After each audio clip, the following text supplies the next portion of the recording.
tiene que ver con las mujeres, los apoyos a las mujeres. Le llamamos República de y para las mujeres, que son las acciones, los programas, las leyes, las reformas constitucionales que estamos planteando para que en nuestro gobierno las mujeres no solamente se vean reconocidas porque llega una mujer a la presidencia, sino que desarrollemos acciones de apoyo para las mujeres. Entonces, República Day para las mujeres, si pasamos a la siguiente. Ahora me dejaron muy abajo la… Este es algo que quiero que conozcan. Estos son los resultados de las diversas acciones que desarrollamos por el decreto de la alerta de género en la Ciudad de México. En noviembre del 2019 yo decidí, no por una acción del Gobierno de México, sino por una acción del propio Gobierno de la Ciudad de México, decretar la alerta por violencia contra las mujeres en la ciudad, y el resultado fue una disminución de 33% de las muertes violentas de mujeres entre 2019 y 2023. Adelante. ¿Y cómo se logró esto? Con diversas medidas, pero entre otras, distintas acciones que se desarrollaron en conjunto con la Fiscalía de la Ciudad de México, que permitieron un incremento de 69% en las vinculaciones a proceso por delitos contra las mujeres, de 167 mensuales a 281 mensuales. En particular, los delitos de feminicidio se logró en el 2022 y hasta junio de 2023, que estuvimos al frente del Gobierno de la Ciudad en coordinación con la Fiscalía, que no solamente se detuviera a todos los presuntos feminicidas en ese año, sino que además hubiera más detenciones que feminicidios. Eso significa que se detuvieron feminicidas que cometieron ese delito en años anteriores. Adelante. Adelante. Número 1, vamos a enviar al Congreso de la Unión una iniciativa para elevar a rango constitucional la igualdad sustantiva y el derecho de las mujeres a una vida libre de violencia. Existe ya en la Constitución el que las mujeres y los hombres puedan tener los mismos derechos, pero no es lo mismo hablar de igualdad sustantiva, que es mucho más completo. Entonces, va a ser una de las primeras reformas que enviemos constitucionales al Congreso de la Unión y también al derecho de las mujeres a una vida libre de violencia. Adelante. También modificaciones a diversas leyes, por ejemplo, gabinetes paritarios obligatorios en municipios, estados y en el gobierno federal.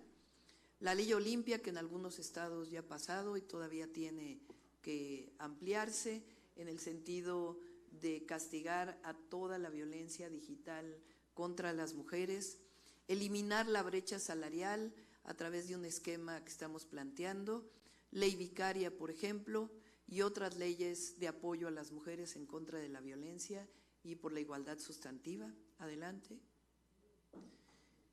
El siguiente, las mujeres de 60 a 64 años de edad han dedicado su vida al cuidado de sus familias y es hora de retribuirlas, y por eso van a tener todas las mujeres de 60 a 64 años un apoyo mensual equivalente por lo menos a la mitad de lo que se recibe por la pensión universal de 65 y más. Esas las mujeres, porque las mujeres nos hemos dedicado durante años al cuidado de nuestras familias, el cuidado de los hijos, de las hijas, el cuidado de los adultos mayores, el cuidado de los nietos, el cuidado de personas con discapacidad, y por eso esto es parte del Sistema Nacional de Cuidados, ayudar, apoyar a las mujeres que hoy han sido liberadas de alguna manera de esa carga de los cuidados, porque ya tienen 60 años y los hijos ya están mayores, y por eso es una manera de retribuir a ese ejercicio de cuidados que han hecho las mujeres, por eso se va a apoyar a las mujeres de 60 a 64 años. Adelante. El programa de, ahí está mal, de 40 semanas más 1000 días, no son 50 semanas, son 40 semanas más 1000 días, son las 40 semanas de gestación, es decir, a las mujeres embarazadas y a los primeros 1000 días de nacidos de los infantes. Está demostrado que si la mujer tiene todos los cuidados en el embarazo, buena alimentación, apoyos para que pueda desarrollar su embarazo con todos los cuidados de la salud, y los niños infantes en sus primeros 1000 días, no solamente la vacunación, sino distintos apoyos que permitan la alimentación sana, el cuidado, la orientación, entonces vamos a poder prevenir enfermedades y permitir el desarrollo adecuado de los infantes y de las mujeres. Adelante. Vamos a crear el programa SOS Mujeres, lo hicimos en la Ciudad de México, así como hay el 911, vamos a crear el asterisco 765 vinculado con el 911. Pero no solamente es para que las mujeres llamen en caso de emergencia, sino es un número especial de prevención y atención de violencia o contra la violencia a las mujeres. En la ciudad lo que desarrollamos es un sistema de todas las instituciones públicas que permita asesoría a las mujeres. Si una mujer vive alguna condición de violencia, que se esté preparada todas las instituciones para poder apoyar a las mujeres. Si habló una vez y no regresó la llamada, regresarles la llamada permanentemente para poder apoyarlas en caso de violencia. La ley del agresor sale de casa. Se trata de una ley que hicimos en la Ciudad de México. Normalmente se piensa que a las mujeres que viven alguna condición de violencia hay que sacarlas del hogar y llevarlas a refugios. Nosotros creemos que la mujer tiene derecho con sus hijos a quedarse en el hogar, en su casa, porque finalmente el agresor es el violentador. Entonces, esta ley en la ciudad está incluso por encima del derecho de propiedad, si el hombre tiene la propiedad del hogar, pero se demuestra la agresión, quien se tiene que quedar en la casa es la mujer con sus hijos, y el hombre que llevar medidas cautelares o en su caso todo lo que significa de acuerdo con el Código Penal, la detención del agresor para que la mujer pueda gozar de una vida libre de violencia en el hogar con sus hijos o con sus hijas. Fiscalías especializadas en feminicidios en todas las fiscalías estatales. Esto fue algo que se desarrolló en la Ciudad de México con una metodología especial para la detención de los feminicidas. La mayor parte de los feminicidios se cometen por personas cercanas a la mujer, pareja, expareja, en la mayoría de los casos. Por eso es el asterisco 765 para poder prevenir los feminicidios, pero además las fiscalías especializadas nos van a permitir que realmente haya detenciones, es decir, la cero impunidad frente a la violencia contra las mujeres. Adelante. Y también en esas fiscalías vamos a hacer obligatorio por ley, en una ley general, que obligue a que toda muerte violenta de una mujer sea investigada por feminicidio de inicio. Ustedes saben que hubo una defensa desde la Ciudad de México cuando fui jefa de gobierno y de la Fiscal General de Justicia de un caso muy simbólico que fue el de Ariadna, de una joven que fue llevada a un departamento, ahí fue asesinada y después su cuerpo fue llevado a Morelos. Y la Fiscalía de Morelos no lo investigó como feminicidio de primera instancia, sino que dijo que había sido un problema de muerte por ingesta de alcohol. Y se demostró por parte de la Fiscalía de la Ciudad de México, gracias a que los familiares pidieron que la Fiscalía de la Ciudad lo atendiera, dado que la detención de la mujer fue en la Ciudad de México, ahí se demostró que había sido un feminicidio. y se detuvo a los responsables. Entonces, estamos planteando que una muerte violenta de mujer sea atendida desde el principio como un caso de feminicidio por instancias especializadas en feminicidios, de tal manera que lleguemos a la cero impunidad frente a los feminicidios. Si ustedes ven, es un programa de atención a las mujeres, tanto de cuidados como de atención a la violencia. Adelante. Y estos son otras medidas. Un sistema nacional de cuidados dentro del DIF. ¿De qué se trata esto? Repito nuevamente, las mujeres somos las que estamos dedicadas a los cuidados del hogar. Y la idea es que el Estado pueda encargarse de algunos de estos cuidados para poder liberar a las mujeres en primera instancia, pero también desarrollar centros donde las mujeres puedan desarrollarse libremente, como fueron los Pilares en la Ciudad de México, donde las mujeres tuvieron oportunidad de tener acceso a el desarrollo económico y otras acciones de apoyo a las mujeres. Después estamos planteando una meta de 150,000 mujeres que reciban reconocimiento de derechos agrarios. Los centros de educación inicial, vamos a iniciar con las mujeres jornaleras agrícolas, donde los niños y niñas son inclusive los que mayor necesidad tienen, porque son llevados con las mujeres al trabajo que tienen las jornaleras y requieren dejar a sus hijos en un lugar bien cuidados y además que tengan acceso a la educación inicial. Y a las mujeres de la Maquila, dije, en Ciudad Juárez, que ahí va a ser el primer lugar donde vamos a instalar más de 50 centros de educación inicial para que las mujeres de la Maquila puedan tener acceso a este derecho. Vamos a garantizar el acceso a la salud de las mujeres en todo el ciclo de vida, particularmente la salud sexual y reproductiva, y vamos a construir senderos para mujeres libres y seguras en coordinación con los municipios. Eso lo desarrollamos en la Ciudad de México, porque en la medida que una niña pueda caminar libremente en una calle, en esa medida todos los demás podemos caminar libremente, sin violencia y de manera segura. Son algunas de las acciones de apoyo a las mujeres que estamos planteando en el momento que lleguemos al gobierno de la República a partir del 1 de octubre.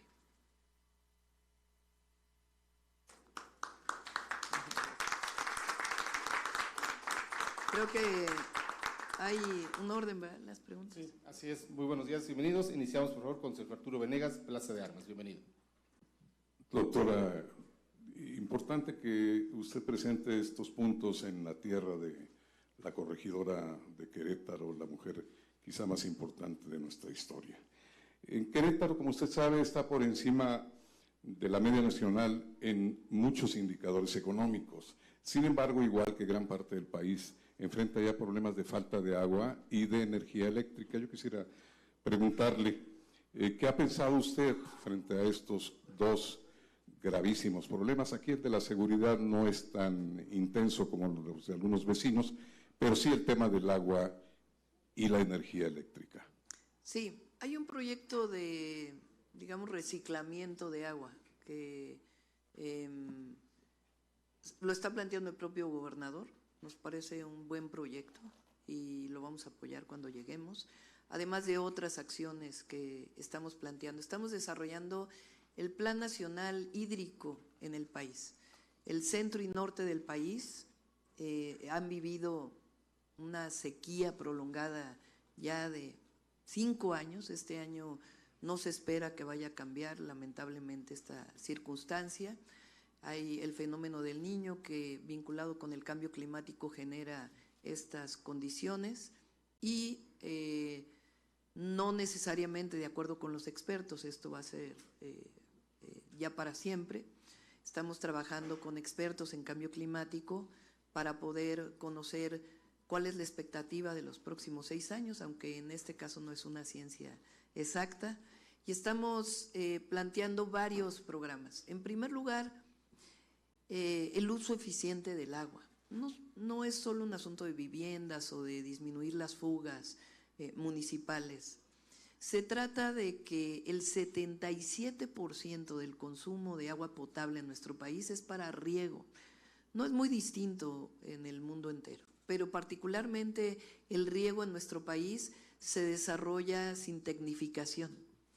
Entonces, uno de los programas es la tecnificación del riego agrícola, vinculado con un cambio a la ley de aguas, en donde hay que revisar en conjunto el tema de la transferencia de las concesiones de agua, porque fue una modificación que se hizo en la época de Salinas de Gortari, que se trata de si ustedes leen la ley de aguas, parece un asunto administrativo y no un asunto del recurso más importante para la vida y para el desarrollo del país. Entonces va a ser una revisión de la ley, le estamos planteando, tiene que ser un asunto, estamos buscando de consenso en la medida de lo posible, con los usuarios de agua, los distritos de riego, el consumo de agua para la industria, particularmente para la producción de leche, refrescos,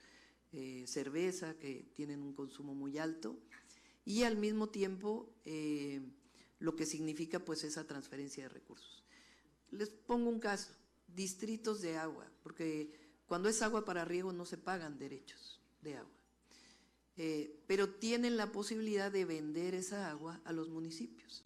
Entonces hay zonas del país donde los distritos de riego venden el agua para el consumo humano. Entonces eso tiene que revisarse, además de todo lo que significa la tecnificación del riego agrícola.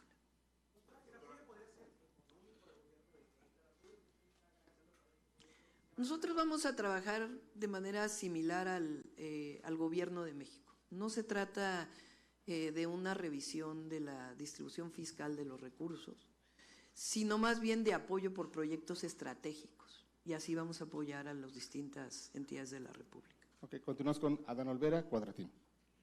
Doctora, insistiendo en el tema, Querétaro tiene un desarrollo industrial importante, insistiendo en el tema de la generación eléctrica. Se acaba de anunciar recientemente una inversión muy importante de Amazon. Esta y otras industrias requieren mucho de electricidad. No hay la suficiente infraestructura en este momento para dotarlas. Y otro, saliéndome de este tema, la carretera México-Querétaro es prácticamente imposible ya circular ahí. Son 8 horas, 6 horas lo que se hace entre la Ciudad de México y Querétaro, con un importante tráfico de personas y de mercancías. Sí, en el caso de la electricidad, lo dije en el Zócalo, número uno es la inversión en transmisión y distribución de energía eléctrica, porque no necesariamente es la generación, sino muchas veces es la transmisión. Entonces vamos a hacer una inversión importante. CFE lo ha empezado a hacer, pero vamos a consolidarla. Y la otra, nosotros vamos a mantener el 54-46%, es decir, 54% de generación eléctrica por la Comisión Federal de Electricidad o por el Estado mexicano. En el caso de la compra de Iberdrola, no es que pertenezcan directamente a Comisión Federal de Electricidad, pero es un mecanismo en donde es la nación, es el Estado quien tiene la propiedad de estas plantas en un porcentaje importante. Entonces vamos a mantener este porcentaje, se puede hacer, tenemos los mecanismos de financiamiento para poderlo desarrollar, y el 46% de generación privada, se va a mantener ese porcentaje. No va a hacer falta la energía eléctrica, de hecho hay una serie de inversiones que está planteando Comisión Federal de Electricidad que ya están en puerta y nos va a tocar inaugurarlas, así que no va a ser un problema. Vamos a hacer el tren México-Querétaro, ya lo dije y lo vamos a cumplir, no solamente hasta Querétaro, sino León y Guadalajara. Son 8 proyectos que vamos a desarrollar, 18,000 kilómetros, viene una cifra hoy en un medio nacional, no es esa cifra. Ustedes saben que el presidente abrió en la concesión, cuando se dio la concesión de ferrocarriles, quedó una cláusula en donde decía, si no desarrolla el concesionario el tren de pasajeros, el Estado puede entrar a desarrollarlo. Entonces, lo primero que se hizo es abrir a los concesionarios para ver si lo quisieran desarrollar. Son esencialmente 2 concesiones de trenes que se hicieron desde la época de Zedillo. Uno es a Grupo México y la otra es una empresa que acaba de comprar a Kansas, que es una empresa canadiense. En el caso de la México-Querétaro hay 2 vías, una le pertenece a un concesionario y otra a otro concesionario, y se está trabajando para ver cuál es la mejor opción de trabajo con ellos. Lo hizo desde el principio el presidente y vamos a trabajar en ese sentido, y lo que no desarrollen ellos lo vamos a desarrollar nosotros. Gracias. José Antonio Belmont, Milenio. ¿Perdón?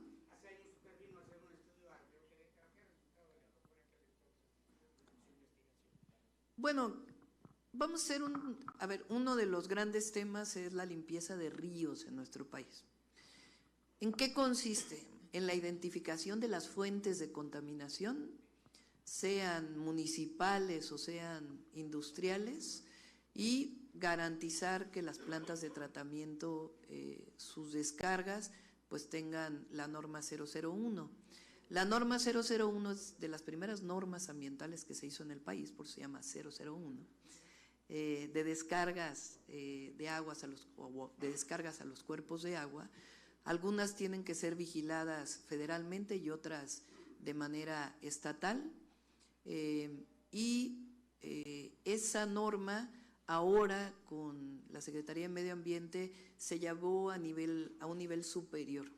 Quiere decir que las descargas deben tener menos contaminantes.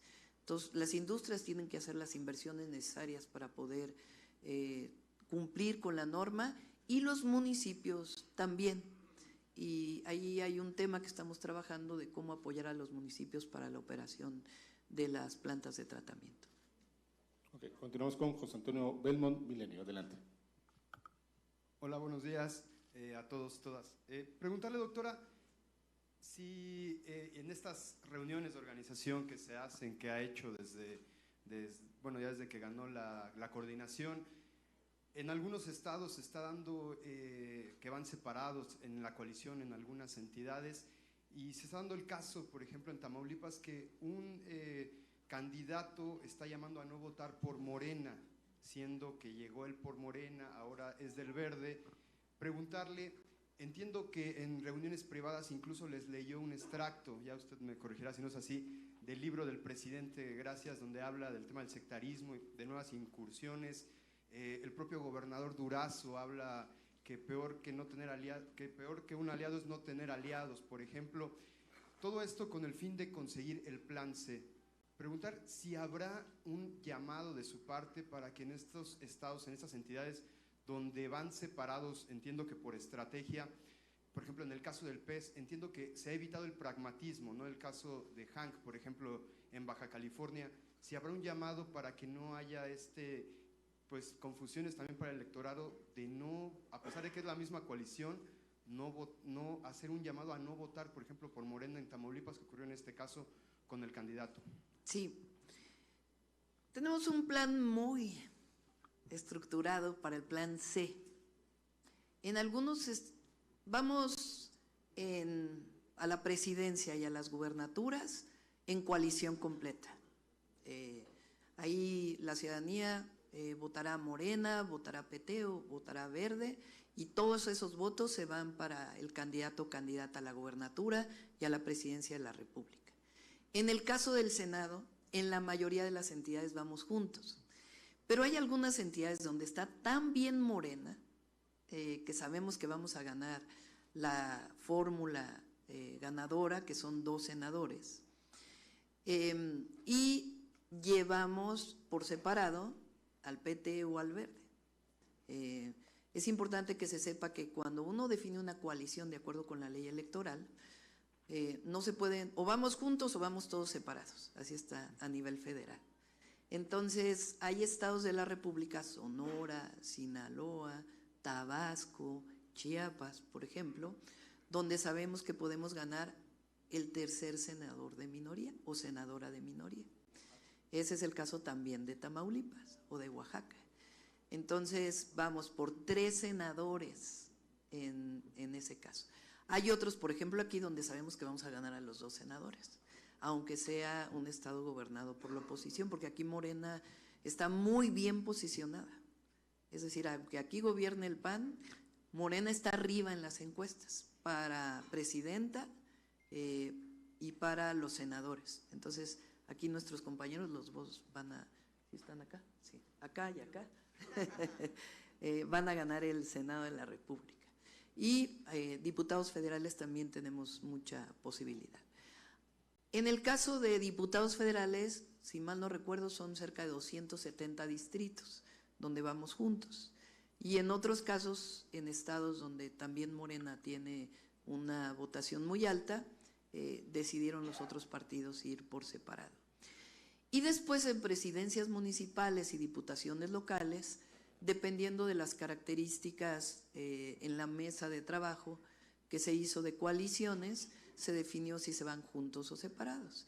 Y la ciudadanía va a tener que definir cualquiera de los candidatos que llevamos. Evidentemente, pues es que sea una campaña de propuestas, no de plantear algo en contra y menos pues de uno de nuestros partidos. Hay un orden, continúa Karen Munguía, Exa Querétaro y Diario de Querétaro. Nada más para terminar tantito, Isaac, ¿hay un llamado o algo para que, o será conciencia de cada candidato para que no pase un Germán Martínez, una Lili Telles, de que a pesar de que ganen por la coalición, cuando lleguen al Congreso, por ejemplo, no sé, no votaran por el Plan C? ¿Hay algún llamado que se hace en las reuniones de organización, doctora? Todos firmaron a la hora de inscribir, antes de inscribirse a su registro en el Instituto Nacional Electoral, que son parte de la coalición y que van a defender el Plan C, y pues lo van a hacer. Continuamos con Karen Munguía, Exa Querétaro, Diario de Querétaro. Gracias. Buenos días, candidata. Preguntarle varias cosas, sobre todo tomando en consideración el proyecto que acaba de presentar para el tema de las mujeres. Hablaba usted de este derecho a la salud reproductiva. Preguntarle en el marco del 8M si será un hecho que México pueda ser ya un país libre para las mujeres en cuanto al derecho a decidir sobre su cuerpo. Querétaro ha sido uno de los que se ha negado a legislar al respecto. Hay iniciativas congeladas, como se les dice legislativamente, en las que no se ha querido abordar este tema aquí en el Estado. Preguntarle también, aprovechar, pues si este proyecto de nación está realmente o no rescatando programas que fueron desaparecidos por la actual administración, esto en torno a una declaración que hizo justo la candidata Xóchitl aquí en Querétaro. Hablaba usted de que Querétaro, Morena está bien posicionado en el Estado. Hay amplias posibilidades de que también pudieran ganar algunos cargos locales, esto porque hay bastante división interna aquí en el Estado en cuanto al partido. Ha habido ruedas de prensa, incluso el día de ayer, mientras se daba una rueda de prensa de la dirigencia estatal, a la par había un aspirante al municipio de Querétaro advirtiendo que podría irse del partido porque no se están dando las condiciones en la entidad. Preguntar si esto pues no impactará de alguna manera aquí en el Estado. Y supongo que algunos más se sumarán a esta pregunta, pero antes de iniciar esta rueda de prensa nos comentaban que estaba dando entrevistas exclusivas. Me parece que usted ha comentado que esto no se da, pero bueno, preguntar por qué se dieron estas exclusivas, no estuvieron esperando una hora aquí a que iniciara esta rueda de prensa, y pues aprovechar también para preguntar sobre su asistencia a la plenaria de Citibanamex. Sí. Si se olvidan, ya las repito. Sí, a ver, en el primer caso lo he dicho, ya hay una resolución de la Suprema Corte y ya cada estado tiene que definir, pero ya hay una resolución de la Suprema Corte sobre las supuestas divisiones internas. Es natural que algún candidato o candidata, una vez que sale la encuesta, pues no esté de acuerdo, a veces pasa así. Sí, yo sé, pero hay encuestas. O sea, nosotros en Morena no hay dedazo, que es lo importante, y se decide por encuesta o por acuerdo, cualquiera de las dos posibilidades. Por ejemplo, en Chihuahua todos se sentaron en una mesa, todos los participantes, y decidieron cómo iban en cada una de las puestos de elección popular, y ahí todos firmaron y no hubo ningún problema, y en otros casos pues están esperando a los resultados de las encuestas. Es importante que se sepa porque, a ver, son muchísimos cargos a elección popular y en algunos casos se inscribieron 20, 30 personas a una presidencia municipal o a una candidatura local o candidatura federal. Entonces, primero hay que hacer una revisión de quienes se inscribieron, que no pertenezcan a otro partido político, porque ya nos pasó que en las inscripciones resultó que había personas que eran de otro partido político que quisieron entrar a Morena. Después, revisar que no haya ninguna vinculación con el crimen, que eso se hace de manera muy concienzuda por parte de la dirección de Morena, en consulta con la Fiscalía General de la República y con la Secretaría de Seguridad Pública, se hacen consultas a través de oficio.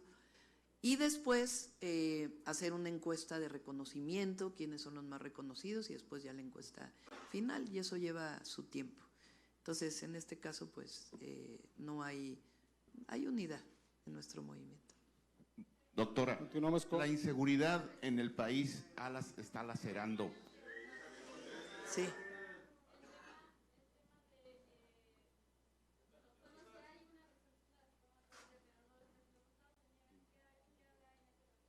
Pues tiene que decidirlo los estados, cada uno de los estados. Hay una resolución de la Suprema Corte.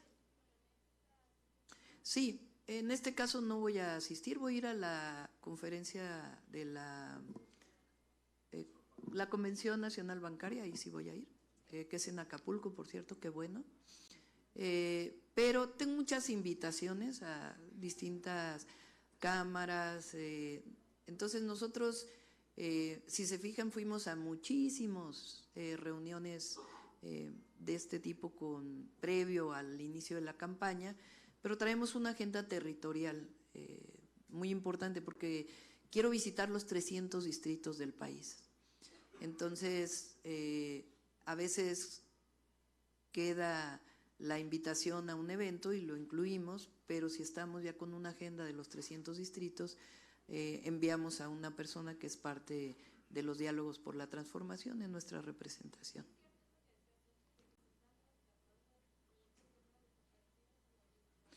Nosotros nunca vamos a rescatar la corrupción, esa le corresponde a los otros. O sea, las estancias infantiles de Calderón, pues fue la corrupción más grande. Es una de las historias de mayor corrupción en el país.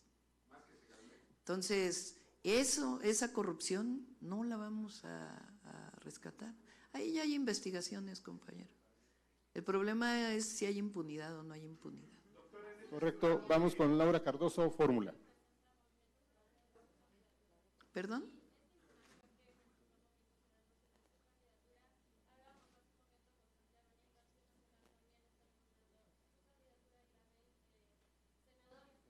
Pues es que saben que vamos a ganar, entonces están buscando la manera de legalmente bajarnos. A ver, vamos por orden, ¿les parece? Vamos por orden. Vamos a contestar a todos, pero vamos… Con calma. Ahora, vamos, Okay. vamos, sí.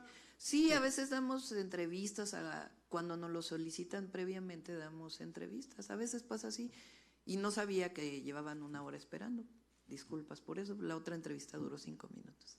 Doctora, en este sembrado del presidente Andrés Manuel López Obrador ya se hizo, ya el escrutinio de la política y la charla en todas las mesas, en cualquier estrato social en México, se tiene. ¿Cómo, perdón? La política y la charla ya se tiene en este humanismo mexicano. ¿Cómo vislumbra la política económica y social con ese sentido de pertenencia que ya se generó ahora que usted está buscando esta parte al ser presidenta? ¿Cómo vislumbra México en esos 6 años ya de su liderazgo dentro de esa misma mística y ya se logró y ya se permeó en un país tan lacerado y dolido? Un país tan lacerado y dolido. A ver, nosotros hemos hablado de continuidad, de consolidación y de avance de la transformación. ¿En qué va a haber continuidad? En nuestros principios. Nosotros no vamos a gobernar con corrupción. Nosotros no vamos a regresar a un modelo que apoyó a unos cuantos y dejó olvidado al pueblo de México. Esa es la esencia del humanismo mexicano, que es el pensamiento que arropa la Cuarta Transformación. De ahí venimos. Imagínense que nosotros traicionemos nuestros principios, jamás. Entonces va a haber continuidad en los principios de gobierno. Yo lo he dicho, la prosperidad tiene que ser compartida. La prosperidad para unos cuantos no es prosperidad. Dicho de otra manera, por el bien de todos, primero los pobres. Dicho de otra manera también, que es un principio juarista, es que no puede haber gobierno rico con pueblo pobre. No vamos a regresar ni a ningún gobierno del PRIAN que se caracterizó por la corrupción. El presidente López Obrador ha destinado 2.4 billones de pesos a los derechos y a las grandes obras estratégicas, digo yo, porque no solo es una obra pública, son obras estratégicas. Y también que el poder es para servir al pueblo, no para servirse a los bolsillos. Esos principios se van a mantener. Se va a dar continuidad a los programas, a los derechos que están establecidos en la Constitución, a la pensión adulto mayor, al apoyo a los jóvenes de preparatoria, garantizando que siempre el monto que reciben esté por encima, su aumento esté por encima de la inflación, y vamos a desarrollar el avance de la Cuarta Transformación, que tiene que ver con nuevos programas sociales, tiene que ver con nuevas obras estratégicas para el país, y están mencionados en los 100 puntos que hemos planteado. México, fíjense, hoy subí a mis redes sociales, de nuevo febrero, una disminución de la inflación. Eso es lo que le duele a la oposición, ver esas gráficas, porque no se pueden explicar cómo es que de verdad el modelo económico de economía moral, de humanismo mexicano está funcionando. Mayor inversión extranjera directa histórica, el peso está en un momento de una fortaleza enorme. Entonces, y al mismo tiempo se mantiene la autonomía del Banco de México y una disciplina fiscal y financiera. Entonces, ese es un modelo que vamos a darle continuidad, pero también va a haber apoyo a la ciencia, va a haber apoyo a las mujeres. Otros planteamientos, estamos haciendo un planteamiento de que México va a caminar por el sendero de las energías renovables. Entonces, por supuesto que va a haber desarrollo. Correcto.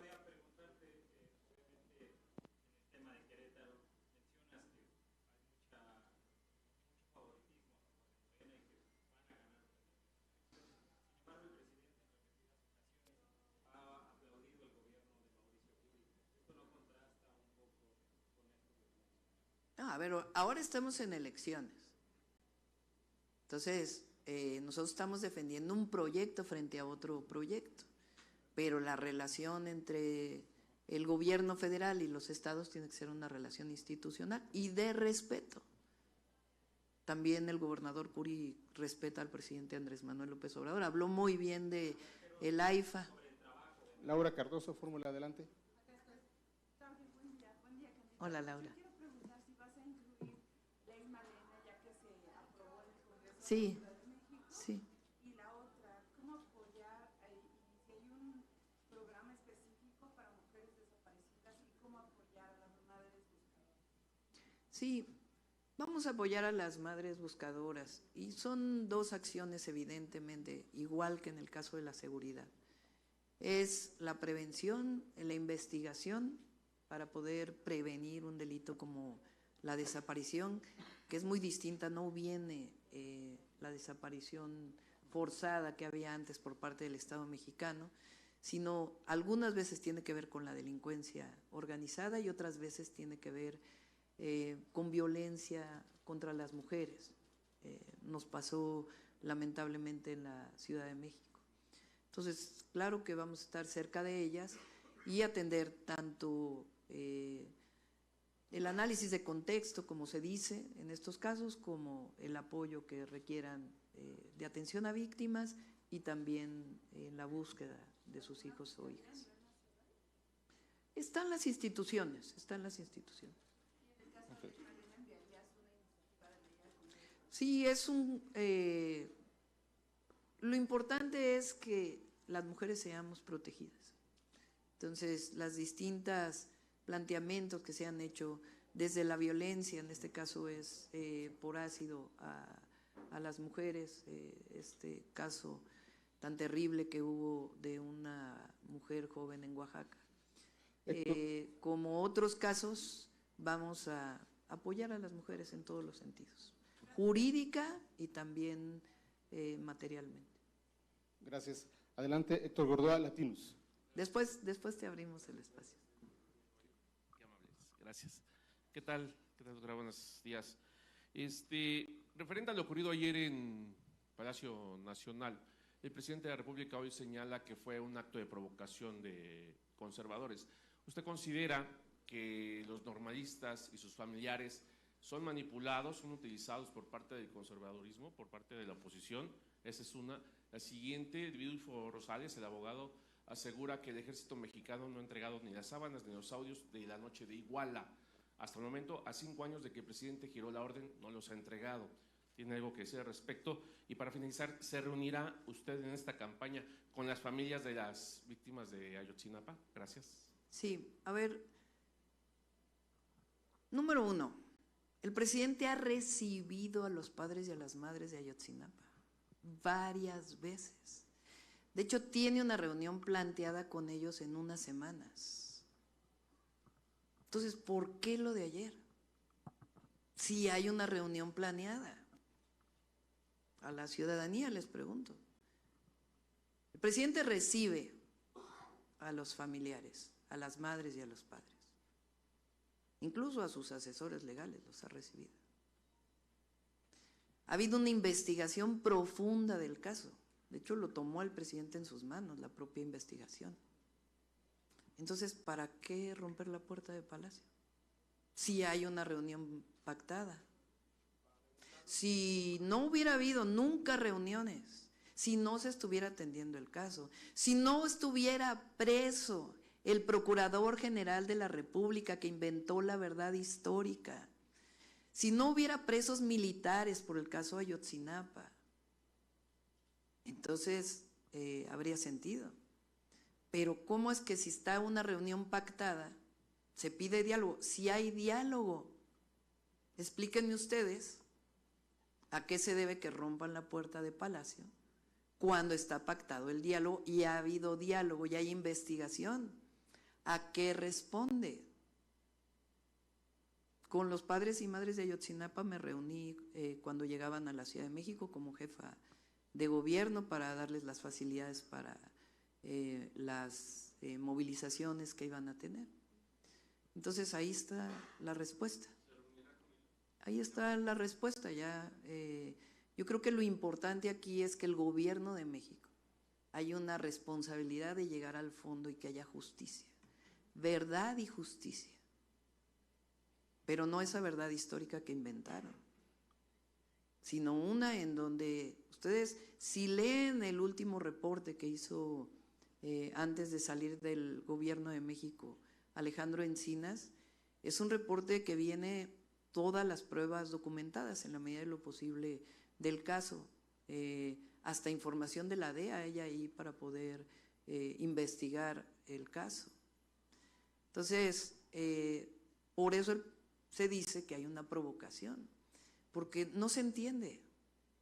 O sea, no se entiende por qué ahora rompen la puerta de Palacio cuando hay un diálogo.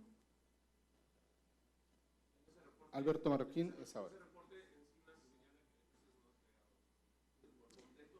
Hoy lo dijo el presidente, no sé si oíste su mañanera. El presidente dijo que se les está abriendo, que les pidió, los padres y madres pidieron que se abrieran documentos. El presidente les dijo 1 mes, ellos dijeron 3 meses y se les permitió por 3 meses. Entonces, hay diálogo, hay investigación y hay detenidos.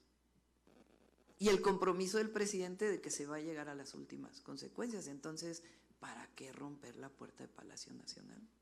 Adelante, Alberto Marroquín, es ahora, adelante. Ya, ustedes contesten ustedes mismos. Buenas tardes. Alberto Marroquín, adelante. A ver, hola, buenas tardes. Permítame un segundo porque el compañero desde hace rato quiere preguntar.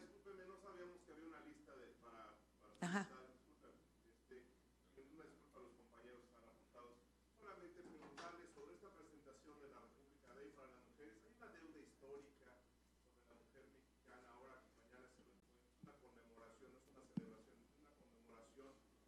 Las entidades del país están respondiendo a estas necesidades, darle lugar a la mujer, responder a esta deuda histórica que usted de alguna manera está proponiendo en su campaña, pero ¿qué tan están armonizados, qué tan empáticos son los gobiernos en las entidades del país para responder a las necesidades de las mujeres ante una conmemoración tan importante como el 8M, doctora? Gracias. Pues ustedes mismos lo saben, hay gobernadores, gobernadoras que han hecho medidas muy importantes, hay otros que no. Hay fiscalías que también trabajan para la justicia a las mujeres, en particular en casos tan graves como el caso de un feminicidio. Hay fiscalías que no, que lo que quieren es tapar. Entonces, por eso lo que nosotros estamos planteando es que se eleve a rango constitucional y de ahí una serie de leyes generales que sean obligatorias para las entidades de la República. Gracias. Adelante, Alberto Marroquín, es ahora. Gracias, buenos días, doctora. Vivimos 10 años de narcoestado con Fox y con Calderón. En ese narcoestado, pues protegían a un cártel y eso derivó en un reclutamiento masivo de jóvenes que eran siempre denostados como ninis. ¿Cómo recuperar a esos jóvenes? Y sobre todo porque estamos en un estado como Querétaro, que está junto a un Guanajuato, que es el estado fallido y de más inseguridad en todo el país. ¿Cómo recuperar? Porque pues aquí la preocupación de los queretanos es que no nos vaya a invadir esa inseguridad aquí en Querétaro. Sí, hemos estado presentando nuestra estrategia de seguridad. Ayer dije que, a diferencia, lo que nos caracteriza es que nosotros elaboramos estrategias serias con base en información, pero además la única que ha dado resultados de todos los que estamos contendiendo en el tema de seguridad es su servidor en la Ciudad de México. Las y los jóvenes fueron abandonados durante años por el neoliberalismo y la corrupción que caracterizó a los gobiernos del pasado. No solamente les dijeron ninis, sino hay una palabra, pues por lo menos igual, que muestra el desprecio de los anteriores gobiernos a los jóvenes, que es rechazados de la educación. Por eso nosotros lo que estamos planteando es fortalecer nuestro sistema de educación pública, desde la educación inicial hasta el posgrado, y en particular a las y a los jóvenes, más preparatorias y más universidades, gratuitas, porque la educación es un derecho. Además de Jóvenes Construyendo el Futuro, que es un programa que debe mantenerse, estamos desarrollando, dije el otro día que el programa se llama Jóvenes Unen al Barrio, porque así se llamaba en la Ciudad de México, pero ya le cambié de nombre y puse las y los jóvenes unen a México. Y entonces nosotros en la ciudad rescatamos a 11,000 jóvenes que estaban vinculados de una u otra manera con la delincuencia. Y eso es lo que vamos a hacer. Estoy planteando que de inicio vamos a dar el apoyo a 50,000 jóvenes de colonias, de zonas particulares que tienen el riesgo de acercarse a la delincuencia, a través de un programa no solo de apoyo económico, sino de tutores que les permitan salir de ese círculo de violencia en el que se encuentran, que tiene que ver con deporte y cultura y tutores que les permitan salir.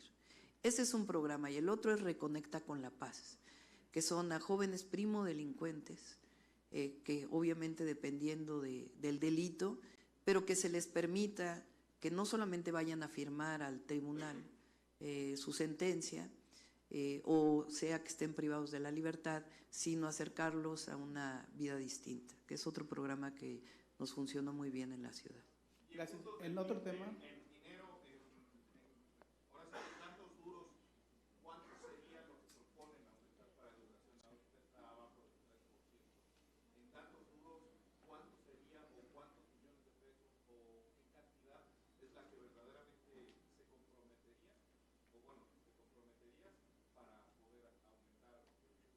Va a haber el recurso necesario,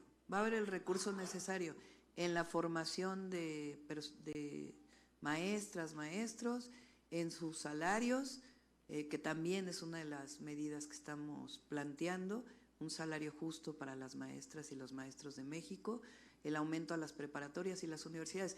No hablo nada más por hablar, lo hice en la Ciudad de México.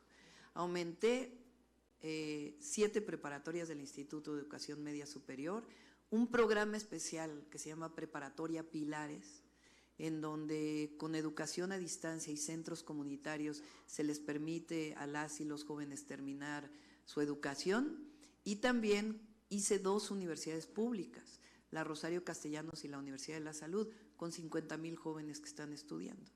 Entonces, lo que sea necesario para poder aumentar la educación a las y a los jóvenes. Ok, te continúa Mara Rivera. En otra pregunta, falta una pregunta. Vamos, a ver, compañeros, vamos uno por uno porque está el compañero que no ha terminado. Sí. En 2003 se creó una ley del servicio profesional de carrera que es para los funcionarios, mandos, medios y del gobierno federal, pero es una ley que realmente ha sido en contra de los propios funcionarios porque desde que se creó pues no ha habido un incremento, no hay una seguridad laboral para todos esos mandos, ni siquiera incrementos salariales, que es un tema que le ha insistido mucho el presidente en las conferencias de prensa ahí en México. ¿Cómo lograr para cambiar esa ley? Porque de hecho desde 2006 esta ley no se ha modificado. Hay que revisar.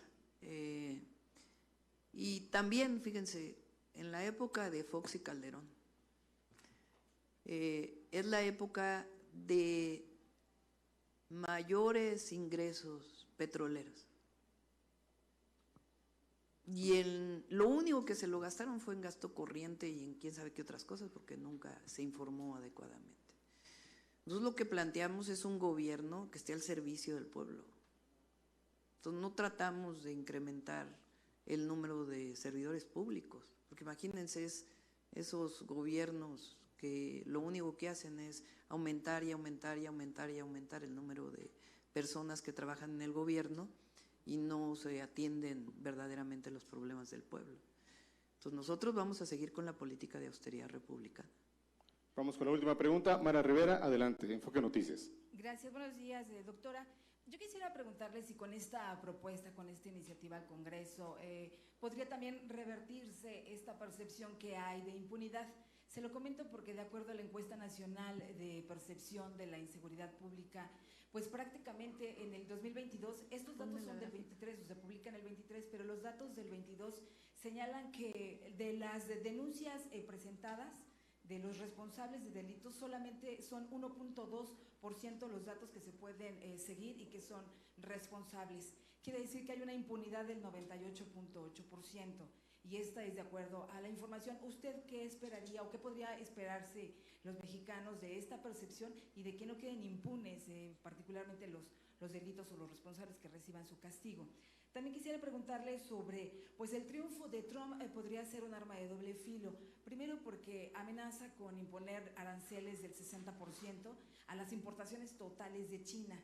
Esto, bueno, pues no solamente afectaría al nearshoring donde está avanzando México, sino también pues prácticamente a nuestros proveedores, a los proveedores de México, porque pues tendrían este arancel, estos impuestos importantes y en este caso, bueno, pues prácticamente también podría inhibir la llegada de inversiones chinas a México, porque está prevista la revisión del TEMEC en el 26. Supongo que son temas que ya deben trabajar los expertos en su campaña, que se están analizando. ¿Qué esperaría usted o esperar a la mejor a que se vayan dando las cosas? ¿No sería esto?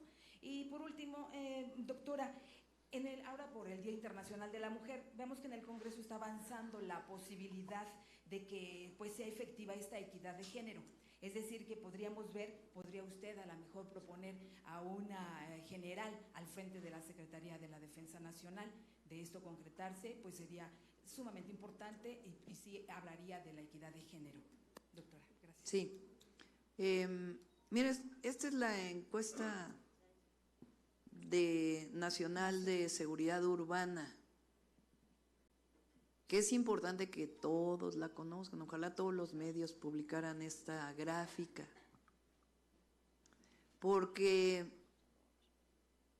a esta idea de que hay miedo en el país, ¿Cómo es que la encuesta nacional de seguridad urbana del INEGI, que acaba de salir, dice que en el 2023 más personas se sienten seguras en el país que lo que se sentían en el 2018? Es decir, ante la pregunta, ¿considera que vivir actualmente en México es inseguro en las principales ciudades del país?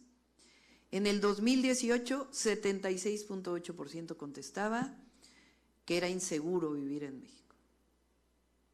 Y en el 2023, 59.1%. Claro que hay que seguir avanzando, ¿verdad? Para que la percepción que es reflejo de la seguridad sea todavía mayor. Pero en México la gente se siente más segura que en el 2018. Esto es lo que, estas gráficas que muestran la realidad de nuestro país, es lo que hace que la oposición no encuentre asidero en la población. Porque la mentira pues no es reconocida en la población como mentira. Y esta es una realidad. Y eso tiene que ver pues con disminución de la impunidad, tiene que ver con atención a las causas, tiene que ver con la Guardia Nacional, que es una de las instituciones más reconocidas por el pueblo junto con la Defensa y la Marina. Tiene que ver con una política de 5 años, casi 6 del gobierno de México. Y nosotros vamos a avanzar, lo he dicho. Nuestra política de seguridad tiene que ver con 2 ejes centrales. La atención a las causas, que no es prevención, es atención a las causas, y la cero impunidad. Ok, pues muchas gracias, gracias por todo. Tenemos que cumplir una agenda, gracias. Candidata, perdón, me gustaría su punto de vista en torno. Espérenme un segundo.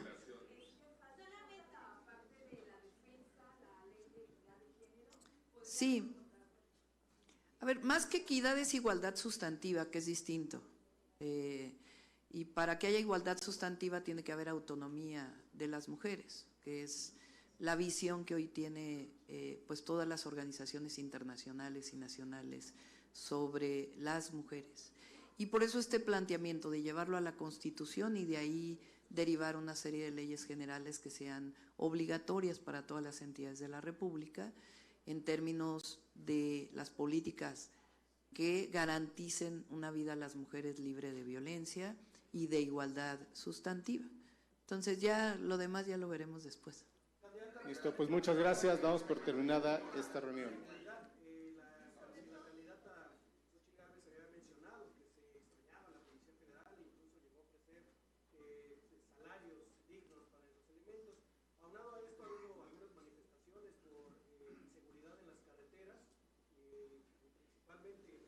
Déjenle la gráfica otra vez. En este caso, me preguntaron si continuaría con lo mismo, Ya lo hemos estado comentando. Le voy a pedir a Paulina que te dé lo que planteamos hace unos días de nuestra Estrategia Nacional de Seguridad Pública.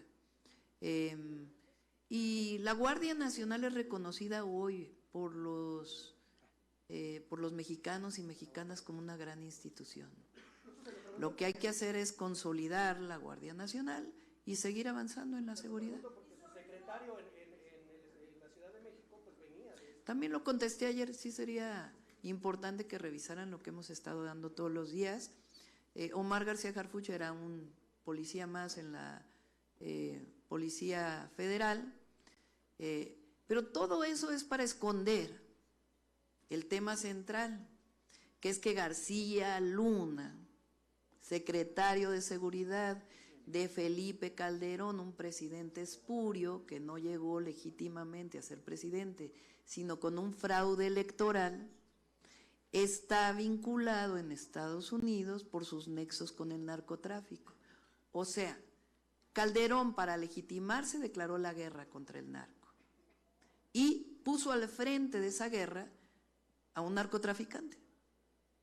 Eso es lo que el pueblo de México ya no quiere, ya no quiere. Por eso es que la Estrategia Nacional de Seguridad que estamos planteando, pues tiene que ver con seguir avanzando en atención a las causas y en la cero impunidad. A ver, la última pregunta. Primero, bueno, nada más, ¿cuáles son las propuestas concretas que trae para Querétaro? Eso es uno. Dos, en el tema de migración, ¿cómo frenar el paso de centroamericanos a México, a los distintos estados, y evitar, sobre todo, que sean contratados por parte de grupos de delincuencia organizada? Y hablando un poquito sobre el tema de la percepción de inseguridad, si bien esas son estadísticas, ¿qué opinión le merece los asesinatos de todos los candidatos que están participando en esta contienda? Sí, a ver, son 3 preguntas, ¿no? La primera, unas son propuestas nacionales que incluyen a Querétaro. Es como la pensión o el apoyo a las mujeres de 60 a 64 años, por supuesto es para las mujeres queretanas. Todas estas medidas que estamos planteando de protección a las mujeres, pues son nacionales e incluyen a las mujeres de Querétaro.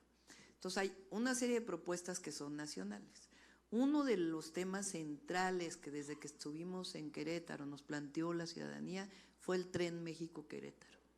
Ese es algo que vamos a desarrollar, que ya lo estamos revisando por nuestros equipos de trabajo y que va a ser una realidad. El otro tema es el agua, como en distintas áreas de la región centro, que ya contesté cuál es el planteamiento, entre otros. Por otro lado, el tema de la migración, y tiene que ver también con el tema que preguntaban del presidente Trump.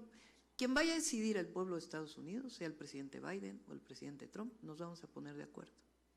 Y en el tema de migración vamos a seguir insistiendo en que la mejor manera de atender la migración es la cooperación para el desarrollo. Ese es el centro de nuestro planteamiento. Si un porcentaje de lo que dedican a la guerra se lo dedican a Centroamérica, apoyo a las y los centroamericanos de distintos países y a otras naciones en donde hay personas que migran por necesidad, entonces va a estar atendiendo el problema de fondo. Y ahora pues se está usándolo en sus elecciones, y siempre hemos dicho que no se use a México como tema de las elecciones de Estados Unidos. Bastantes problemas tienen en Estados Unidos, como por ejemplo la crisis del consumo de fentanilo en las y los jóvenes.